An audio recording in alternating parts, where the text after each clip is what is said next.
सभी को नमस्कार। कैरियर फर्स्ट चैनल पर आप सबका स्वागत है। डिक्टेशन लिखने के लिए तैयार रहें। Ready start. सुप्रीम कोर्ट ने दिल्ली एनसीआर में बढ़ते वायु प्रदूषण पर पंजाब और हरियाणा से पराली जलाने को लेकर की गई कार्रवाई संबंधी जो रिपोर्ट मांगी उससे कुछ हासिल होने की उम्मीद कम ही है। इसलिए कम है क्योंकि एक तो इन दोनों राज्यों में पराली करीब करीब जलाई जा चुकी है और दूसरे वायु प्रदूषण का एकमात्र कारण पराली दहन नहीं है। विभिन्न अध्ययन यह रेखांकित कर चुके हैं कि वायु प्रदूषण के कारणों में पराली दहन के अतिरिक्त वाहनों का उत्सर्जन और सड़कों का निर्माण, स्थलों से उड़ने वाली धूल है। निसंदेह पराली दहन को रोका ही जाना चाहिए, लेकिन बात तब बनेगी जब यह भी सुनिश्चित किया जाएगा कि ट्रैफिक जाम के कारण वाहनों से अतिरिक्त विषाक्त उत्सर्जन न हो सके और सड़कों एवं निर्माण स्थलों से धूल के गुबार न उड़ने पाएं। वायु प्रदूषण में वाहन उत्सर्जन और धूल का योगदान पराली से भी अधिक है।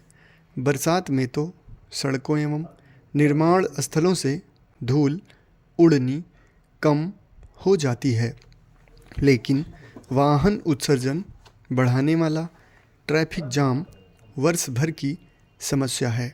इसी कारण उत्तर भारत के एक बड़े हिस्से में सर्दियों के अलावा भी वायु की गुणवत्ता का स्तर खराब बना रहता है।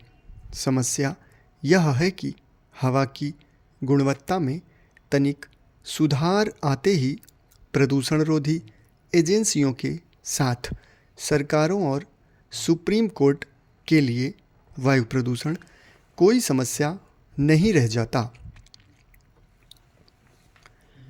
इसी रवैये के कारण दशकों बाद भी वायु प्रदूषण से छुटकारा नहीं मिल रहा है।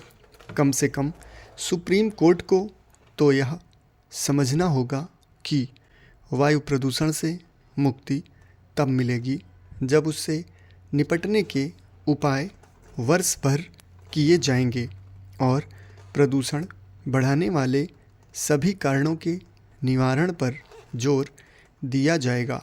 सुप्रीम कोर्ट को दिल्ली एनसीआर के साथ शेष देश के पर्यावरण की भी चिंता करनी होगी। इसकी अनदेखी नहीं की जानी चाहिए कि हवा तब भी जहरीली होती रहती है जब पराली जलना बंद हो जाती है। यह रवैया ठीक नहीं कि सर्दियों के आगमन पर पराली जलने की चिंता की जाए और दिवाली पर पटाखों के इस्तेमाल की। इस रवैये में सुधार के साथ यह भी समझा जाना चाहिए कि जब प्रदूषण गंभीर रूप ले लेता है तब उससे निपटने के लिए किए जाने वाले फौरी उपाय अपर्याप्त ही सिद्ध होते हैं। इसी कारण हवा की गुणवत्ता की सही स्थिति को छिपाया जाता है। उचित यह होगा कि सुप्रीम कोर्ट वायु प्रदूषण के लिए जिम्मेदार सभी कारणों के निवारण वाले उपायों पर ध्यान दे और सरकारों को इसके लिए बाध्य करे कि वे संबंधित एजेंसियों को जवाबदेह बनाएं। उन्हें न केवल यह सुनिश्चित करना होगा कि सड़कों एवं निर्माण स्थलों से धूल न उड़ने पाए, बल्कि यह भी कि यातायात सुगम बना रहे ताकि वाहन रेंगने के लिए बाध्य न हो। समाप्त। बहुत बहुत धन्यवाद।